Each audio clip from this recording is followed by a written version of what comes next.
Welcome back to another video. Today we've got this 2008 C63 AMG in, and we are going to diagnose what is wrong with it and then carry out any repairs that are required. Being a 2008, this is one of the first of the W204 C63s. The story with this one is customers had it for a few years. It's a very well looked after car, absolutely immaculate condition, and he started to get a little bit of rattle on startup, which we assume is the cam adjuster plates. So he called me after watching one of our other YouTube videos and booked it in for the cam adjuster plates to be done. However, when he got the car out of storage, because it had been parked up for a few months, he took it for a drive. The coolant warning light came on. So he checked the reservoir and it was empty. He topped it up and then drove it a little bit more and it emptied the reservoir again very quickly. He's a few hours away from me and he trailered the car to me, and that is what we are going to diagnose. So as some of you may know, particularly if you've watched our previous videos on these M156 engines, the early cars are common for breaking head bolts. Well, I say they're common. It does happen. I actually said in the previous video that it's not as common as the internet would have you believe, and now I've seen two back to back. So not everyone failed, and a lot of them have been replaced by now. But clearly, if you watch our previous video, there are still cars out there on the original head bolts and they can fail. So I suspect this one is the same. We're going to strip it down, pull the rock covers off and see what we find. But the most likely cause at the moment, because I can see that the oil and coolant have mixed, is a broken head bolt. So going to get the front end wrapped up, get it all protected, get the airboxes and all of the trims off. All the trims have been dipped in carbon, so we're going to get everything out of the way so it's all nice and safe, and then start to take the rock covers off and 100% confirm the fault with this engine. So we've got all the airboxes off and all the trims. Got the coil packs out on this side. Being an early car, this has metal rock covers, which is good because the later cars have plastic rock covers and they crack, and also the bolts, particularly on the lower edge, corrode quite badly, and I've had a few where they've snapped in the head. These can crack, these metal ones, but usually only if they're over tightened, so very rare to see an issue with these. So let's get this rock cover off. The rock cover's off. At first glance you can just see all the milky oil where the oil and coolant mixed. Cams and lifters don't look terrible. What I can see so far, there is very slight wear on the tip of that intake cam there. I currently cannot see broken head bolts. So if we just go in with the camera, you can see it's got the original torque style head bolts in. You can't see all of them, but the ones that I can see are not broken. So we'll strip the other side and see if there are any that are obviously broken on that side. So I've now got both rock covers off. I currently cannot see a broken head bolt on either side, but there are a couple on the driver's side which are very difficult to see because where the cam caps sit, there's a lot of milky oil in there. It kind of has to be a head bolt / head gasket failure, which usually on these is only caused by a broken head bolt. So what I'm going to do next is strip the cams and the variators out, because we're doing lifters regardless, and potentially cams as well. So that's all going to have to get stripped anyway. I'll leave the engine in the car currently. I'll get the front covers off, get it all timed up, get the cam caps and all the adjusters out, and then double check the head bolts. It's possible that one of them hasn't fully broken. The last one we had, the head had sheared off or corroded and then broken off the top of the bolt, and it was obvious, but it's possible that one of them has let go, but the head is still slightly attached to the stud of the bolt. So that is the next step. Right, so I'm just timing the engine up. Easiest way to do this that I find, especially if you're doing other work at the same time, is to remove the fan. I've gone up in the air, took the undertrays off, drained the coolant, because we know that the coolant needs to come out anyway. I've now removed the fan. If you remove the two top radiator hoses, or just push them back slightly, it makes it a lot easier to get the fan out. It can be done without draining the coolant, but like I say, as we're going to drain the coolant anyway, I've gone ahead and done that. I have also put our trusty piece of cardboard here to protect the radiator,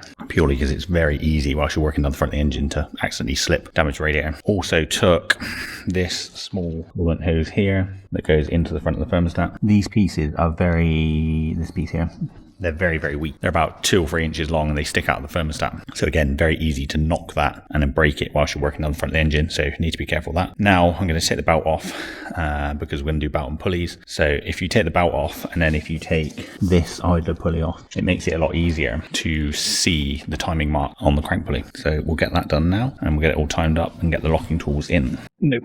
Need to hand, and obviously make a note of the routing of the belt ready for when you put it back on. It's very easy to get wrong. There's an idler pulley at the bottom down by the AC compressor, and I quite often see people put the belt over the top of that one when it should run underneath. So I'm just timing the engine up now to lock it all up before we take the adjusters off. And there's a couple of things to note.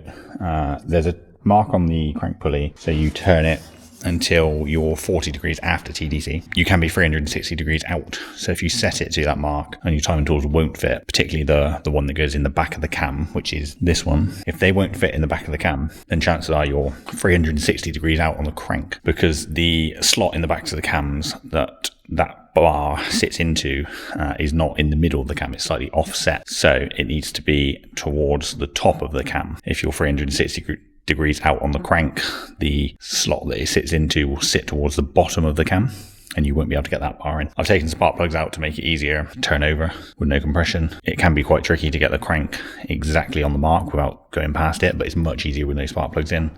I have taken off the front timing cover on this side.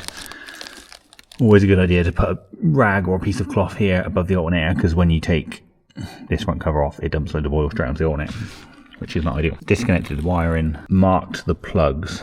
So I've marked one plug because you've got two solenoids and they both go to these plugs over here.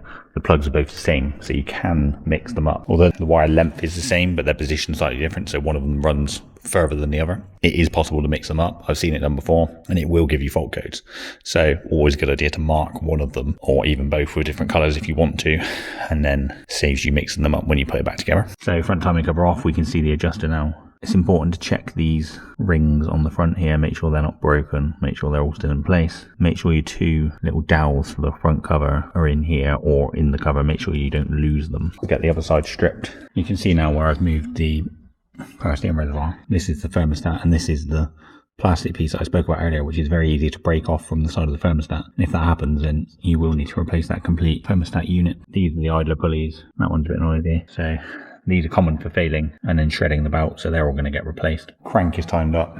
Got the tool in here, locking the cams, and the bar in the back there. When you go to fit the rear bar, even when you've got everything timed up and you've got the notches in the right place, the rear one is probably the trickiest one to fit. It doesn't always slide straight in how you would want it to. You sometimes need to tweak the cams a tiny little bit, and that doesn't mean it's out of time.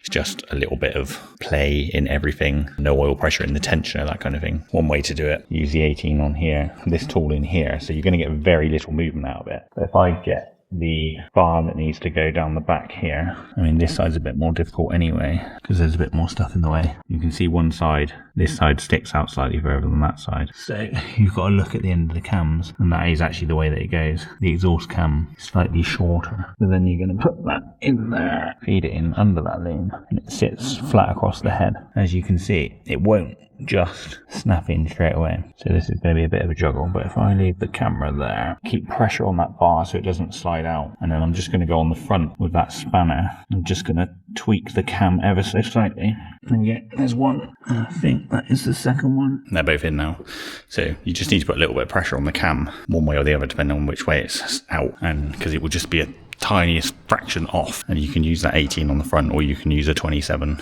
in behind the adjuster on the actual cam. Just give it a little bit of pressure and it'll allow that tool to slide in. So there we go, all timed up. Front tools in on both sides, and the flat bar in the back on both sides. Crank set to where it needs to be. So I removed the head bolt, which was loose, came out entirely in one piece. After having a closer look at it, it did look like there was a slight crack inside the top where the torque socket would go in. So I basically grabbed hold of the top of it and twisted it to see what it would do. And as you can see, it has cracked under the head there and in the top, to the point that if I push on it now, it should come off. There we go. That's now sat on the end tray. But as you can see, head bolt completely broken. And now I will go and fish out the top of it. So I'm making good progress on removing the engine. I've got the gearbox out and pretty much everything at the top stripped off. The exhaust was a little bit tricky because it's got these IPE headers and they come down 4 into 1 like this. So they were a little bit tight coming off. A couple more bits to undo, and we'll pull the engine out the top. And that is it. M156 engine and gearbox out and on the stand, ready to go.